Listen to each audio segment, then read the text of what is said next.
네, 여러분 반갑습니다. 시바쌤입니다. 자, 오늘 산인공 자소서 한번 건드려 보겠습니다. 늘 하던 대로 영상에서는 이렇게 공략해 드리고 영상 하단 고정 댓글 링크 따라가시면은 작성 템플이라고 예시 있죠. 영상 시청 후에 보시면서 완성하시면 되겠습니다. 자, 시작하기 전에 구독, 좋아요 부탁드리면서 바로 1번 가겠습니다. 뭐 1번 뻔하죠. 지원 동기 물어보는 거고요. 그 다음에 뻔한 있으나 마나한 인재상 일치도 이제 평가하는 겁니다. 이게 조직 적합도 하고 관심도 평가하는 건데 뭐 조직에 대한 관심도가 있느냐, 그러니까 산인공에 대해서 뭐 관심을 가지고 계속해서 활동해 왔느냐, 그리고 이제 목표 의식이 있는가, 산인공에 들어오고자 하는 확실한 목표가 있는가, 이거 물어보는 건데, 제가 지원 동기 매번 말씀드리지만 요거 세 개 적으면 안 됩니다. 사연팔이형, 어떠한 사건이 있었어요, 어디 갔는데 산인공을 누가 되게 좋게 얘기해 줬어요, 선배가 소개했어요, 뭐 요런 거 적으면 안 됩니다. 차라리 요런 걸 적으려면 이제 어떤 행사를 갔다 이런 거 적으려고 하면은 제가 산인공이나 뭐 이런 데 관심이 있었습니다, 그래서 그 행사를 갔습니다, 요렇게 적는 게 순서가 좀 바뀌어야 돼요. 그 다음에 챗GPT요.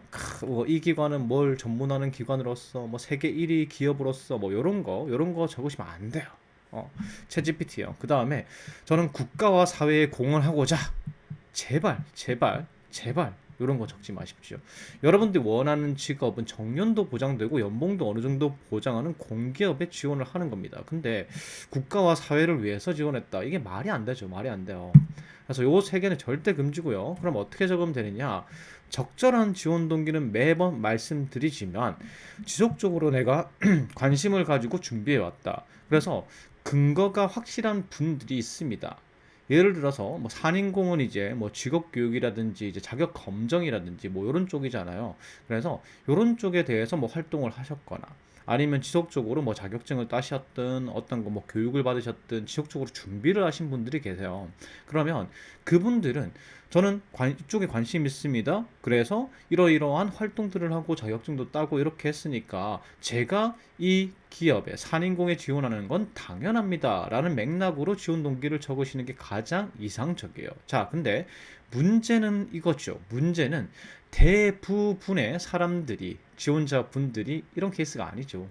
그냥 뜨니까 지원하잖아요. 그러면 이 지원 동기를 만들어내야 되는데 이런 거 만들어내면 안 된다라는 거죠. 이런 거 만드는 것보다는 확실한 목표 의식을 제시하시는 게 좋습니다.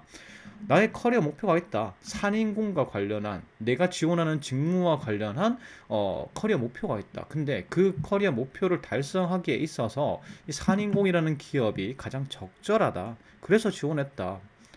그래서 나는 이 기관에서 어떻게 성장하고 싶다, 어떤 부분을 내가 키워서 커리어 목표를 달성하고 싶다, 이런 쪽으로 이제 지원 동기를 쓰시는 게 가장 적절합니다. 그래서 뭐 요렇게 적으려고 하면 커리어 목표, 대부분의 사람들이 이제 분들이 요렇게 적으셔야 할 텐데, 그러니까 특히나 이제 산인공 같은 경우에는 관련 경험을 하기가 쉽지가 않잖아요. 차라리 금융 공기업들이 이제 뭐 은행 서포터즈나 이런 걸 할 수 있는데 산인공은 딱히 막 그 관련 경험을 할 게 없거든요. 그래서 대부분 2번을 적으셔야 될 텐데, 그러면 커리어 목표를 정해야 돼요. 근데 이 커리어 목표가 정하기가 되게 힘들죠. 내가 뭐 과장급, 부장급 정도 됐을 때 어떤 분야의 전문가 이렇게 목표를 잡아야 될 텐데 그게 상당히 힘들어요. 그걸 이제 쉽게 잡는 방법은 이 NCS 사이트를 활용하는 방법입니다. NCS 사이트에 NCS 활용에, 개인 활용에, 경력 개발, 경력 찾기, 여기 들어가시면요, 이건 물론 회원 가입을 하셔야 돼요. 가입을 하시면은 이렇게 여러분들이 이제 지원하시는 공공기관 지원하시면은 직무 기술서에 이렇게 중분류, 소분류가 있잖아요. 요게 몇 개가 될 텐데 이렇게 타고 들어가게 되면 바로 요런 화면이 뜹니다. 그래서 보통 여러분들이 신입이면은 여기에 지원하게 되는 거잖아요. 근데 여기서 승진 여기 클릭하게 되면 대리급 되면은 어떤 업무를 할 수 있는지 알아보고 싶으면 직무기술서 여기 클릭하셔가지고 직무기술서를 딱 찍으면요, 요 대리급에서 어떤 일을 하는지, 어떤 역량이 필요하는지 다 나오게 됩니다. 그래서 목표로 잡는 거는 이제 이 차장급 정도 있잖아요. 차장급 정도, 과장급 정도를 갖다 찍으셔가지고 직무 기술서를 한번 살펴보시면은 어떤 업무를 하고 어떤 전문성이 필요한지 나오게 됩니다. 그래서 보통 이제 산인공의 과장급 정도 되면은 뭐 행사 관리, 행사 기획 뭐 요런 것들 그러니까 여기서 행사라는 건 산인공에서 행사라는 건 막 뭐 이벤트 이런 게 아니에요. 이벤트 이런 게 아니라 무슨 워크샵이라든지 그 검정 시험 기획을 한다든지 뭐 그런 겁니다. 그래서 행사 기획 전문가가 되고 싶다. 요렇게 이제 목표를 잡을 수 있는 거죠. 그러면 그 행사 기획 전문가가 되기 위해서 왜 산인공이 적합한지 그 이유도 찾기 힘들잖아요. 그거는 뭐 챗GPT한테 물어보면 돼요. 그래서 행사 지원 관리자로 성장하기에 왜 산인공이 적합하냐? 그럼 이렇게 이유를 말해줍니다. 요런 것들을 녹여내서 지원 동기를 적으면은 굉장히 쉽게 적을 수 있습니다. 사전 작업이 좀 필요한 거죠. 그래서 그 다음에 또 인재상 이 그 항목 1번에 또 있잖아요. 지원 동기와 더불어 인재상도 이제 적어야 되는데 인재상 항목 자체는 이게 잘 적든 못 적든 이게 나는 이 기업의 가치관과 알맞다라고 적고요. 그 다음에 인재상 키워드 자체가 다 거기서 거기에요. 지금 산인공 같은 경우에는 더 지금 보면은 애매하죠. 사회인, 창조인, 행동인, 학습인 이건 해석하기 나름이에요. 그렇기 때문에 이게 인재상과 일치한다, 일치하지 않는다라고 평가하기 되게 애매하기 때문에 지원자간 거의 편차가 없습니다. 힘 빼고 적으시면 돼요.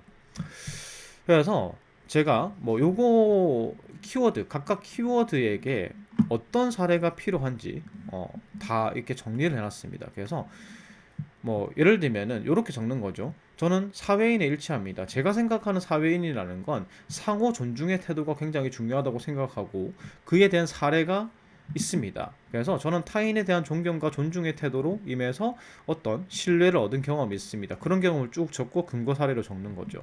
그러니까 이런 식으로 제가 정리를 다 해놨습니다. 그래서 창조인, 행동인, 사회인, 그 다음에 학습인 중에서 하나를 키워드를 선택하시는데 선택 기준은 제가 경험 정리를 다 해놨죠. 어떤 경험이 필요하다고. 그래서 여러분들이 가지고 있는 경험을 가지고 이 인재상 키워드를 선택해서 적어주시면 되겠습니다. 그래서 작성 플롯은 이렇게 됩니다. 지원 동기 먼저 적으시고요.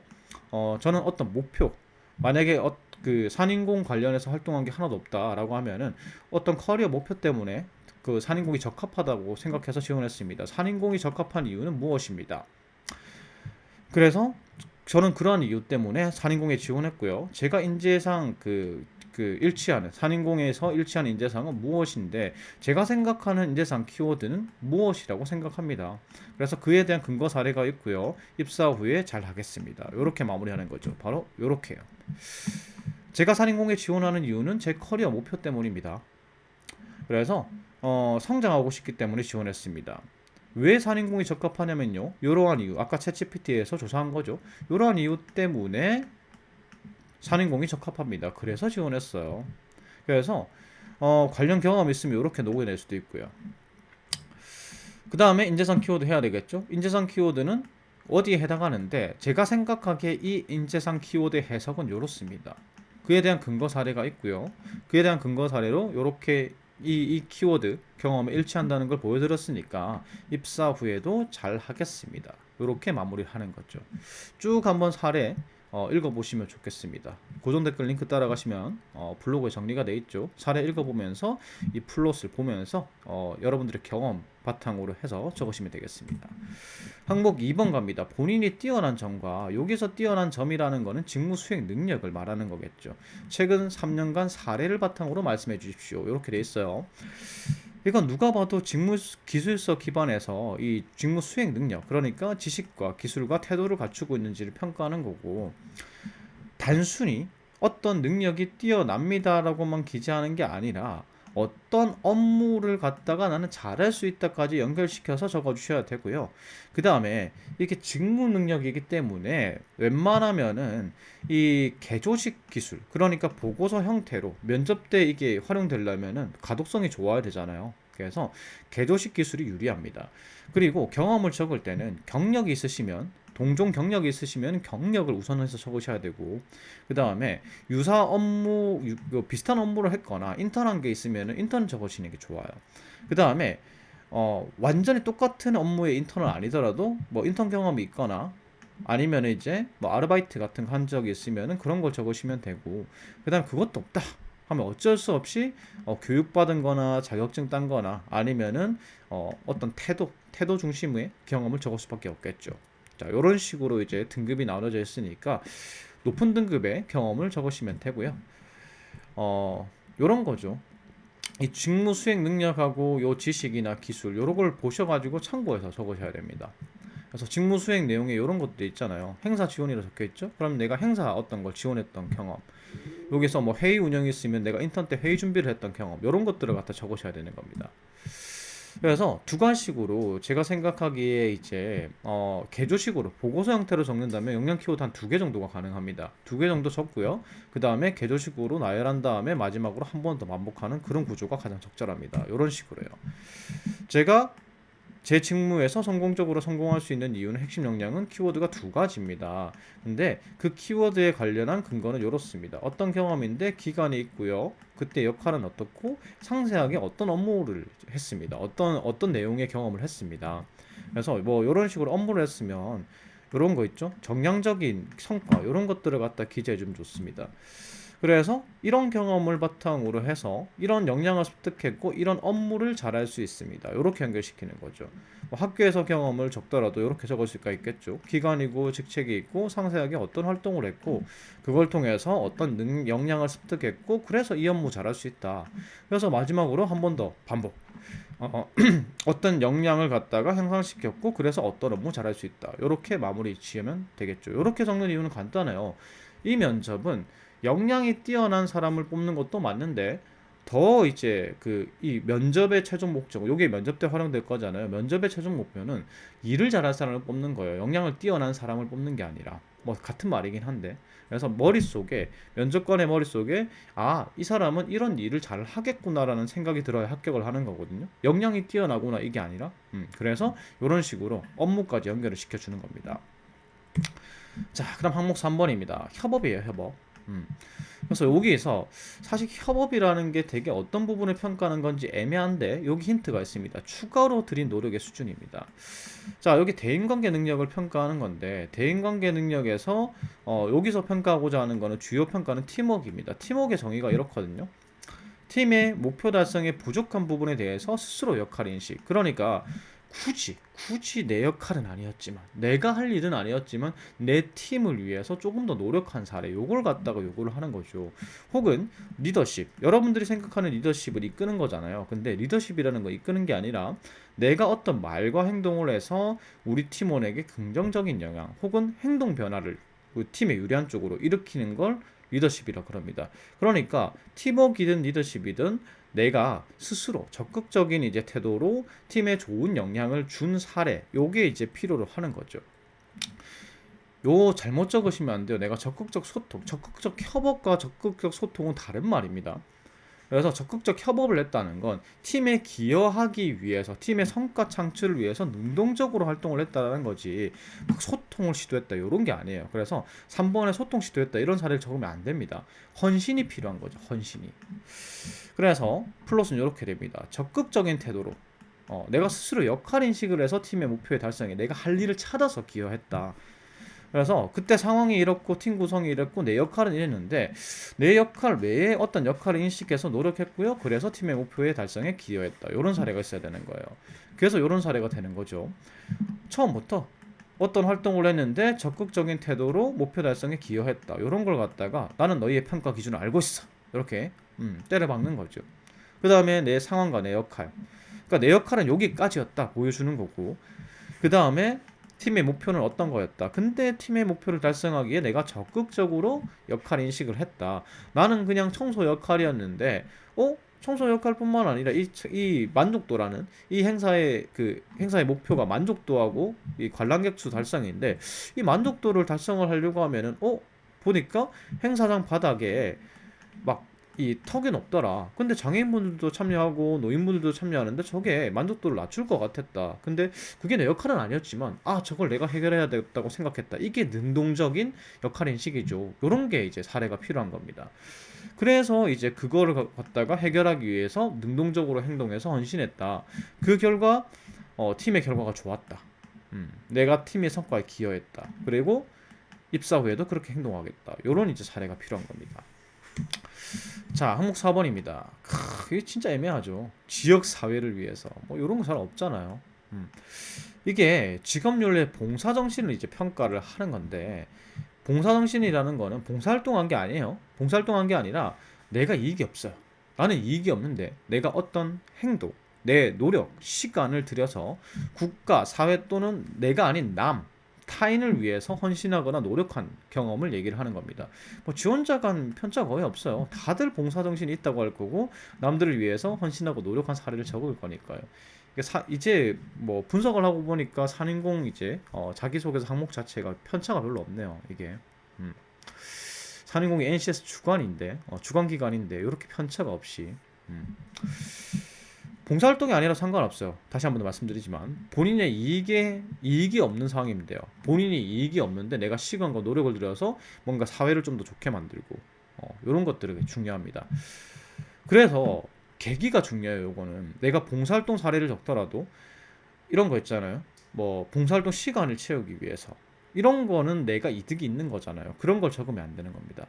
그래서 단순히 내가 봉사정신이 있다로 마무리하는 것보다 요런 내용이 들어가면 좋아요. 왜 산인공에서 내 직무 혹은 내 그 산인공의 생활에서 왜 봉사 정신이 중요한지 알고 있고 그래서 나는 봉사 정신을 가지고 일하겠다. 요게 마무리가 조금 이제 일반 지원자 이게 편차가 워낙 없는 항목이기 때문에 마무리를 나는 왜 내 직무에서 봉사정신이 중요한지, 산인공에서 봉사정신이 중요한지 알고 있다. 이런 내용을 조금 적어주시면은 다른 지원자들과 편차를 만드실 수 있습니다. 그래서 이런 식으로 적을 수 있어요. 내가 어떤 상황에서 봉사정신을 발휘해서 결과가 좋았습니다. 당시에 이게 계기가 중요하다고 했죠. 봉사정신이라는 건 내가 이익이 없음을 보여줘야 되기 때문에 내가 이득은 없지만 어떤 계기로 그 활동을 하게 됐다. 그리고 내가 이득은 없었지만 헌신과 시간을 들여서 내 노력과 시간을 들여서 노력을 했다. 그래서 어떤 결과가 좋았다. 사회에 공헌했다. 뭐 이런 게 필요한 거죠. 그래서 내 직무에서 혹은 산인공의 생활에서 봉사정신이 나는 왜 필요한지 알고 있다. 그래서 입사 후에 봉사정신을 가지고 일하겠다. 이렇게 이제 들어가는 거죠. 그래서 뭐 이런 겁니다. 어떤 활동에서 봉사정신을 해서 어떤 성과를 냈다. 그래서 계기가 나는 나한테 이득은 없었다. 그래서 뭐 계기를 갖다가 좀 적어주시면 좋아요. 그래서 이제 제가 들었던 사례인데 반려견과 산책하다가 놀이터에 쓰레기를 반려견이 먹어가지고 막 크게 이제 고생을 했대요. 이를 계기로 놀이터를 좀 정할 수 없을까 생각했는데 마침 봉사자를 모집하는 거예요. 뭐 자기한테 이득은 있는 건 아니죠. 그래서 이게 적극적으로 내가 신청해서 참여했다. 내가 지역사회를 위해서 타인을 위해서 할 일을 스스로 인식했다. 뭐 이런 내용이 이제 계기에 들어가면 되는 거예요. 그래서 봉사활동 했습니다. 그래서 사회에 기여했습니다. 뭐 이런 내용이 들어가면 되는 거고 입사 후에도 지금 봤을 때 산업인력공단은 적극 행정이 필요하지 않느냐. 뭐 이런 이게 봉사정신이라는 게 남을 위해 타인이 뭐가 필요할까, 타인이 뭐가 불편할까 이런 걸 생각하는 게 이제 봉사정신이잖아요. 그래서 산업인력공단은 고객을 응대하지 않느냐. 그리고 봉사정신이 필요하지 않느냐 뭐 이런 이유를 간단하게 아니면 뭐 이런 것도 챗GPT한테 물어봐도 돼요. 산업인력공단의 어떤 직무가 왜 봉사정신이 필요하느냐 뭐 이런 거 적으면 막 자기소개서 적을 만한 게 딱 나옵니다. 그래서 산인공에서 필요한 거 내 직무에서 봉사정신이 필요한 이유를 갖다가 적어주시고 마무리를 하시면 되겠죠.